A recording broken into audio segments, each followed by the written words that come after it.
જય શ્રી કૃષ્ણ. ચાલો આજે આપણે ચટપટો કેરી અને ડુંગળીનો સંભારો અથવા તો કચુંબર જે આજે આપણે તૈયાર કરી લઈએ. એની માટે મેં 2 કેરી લઈ લીધી છે, તોતાપુરી આવે છે તે, અને 1 ડુંગળી લીધી છે. એને ધોઈ અને સરસ કેરીને તૈયાર કરી લીધી છે. હવે આપણે એને છીણી લઈશું. આ રીતે એના ડીટાના ભાગ કાઢી લઈશું. છાલ કાઢ્યા વગર જ આપણે છીણવાની છે એને. ડુંગળીને પણ આ રીતે છીણી લઈશું. આપણે કેરી અને ડુંગળીને આ રીતે છીણી લીધા છે. હવે આપણે એને એક બાઉલમાં લઈ લઈશું. હવે આપણે એમાં ટેસ્ટ મુજબ મીઠું ઉમેરીશું, શેકેલા જીરાનો પાવડર ઉમેરીશું, કલર આવે એના માટે લાલ મરચું પાવડર ઉમેરીશું. હવે આપણે ગોળ ઉમેરીશું. તમે ગોળની જગ્યાએ ખાંડ અથવા સાકર પણ લઈ શકો છો. મિક્સ કરતું રહેવાનું છે.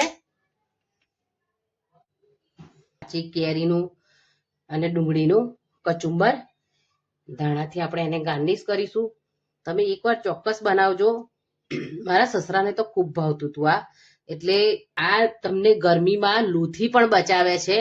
ડુંગળી અને કેરી બંને ઠંડક આપે છે. એટલા માટે ચોક્કસ તમારે આપણા રોજના જમવાની સાથે આ કચુંબર તો લેવું જ જોઈએ.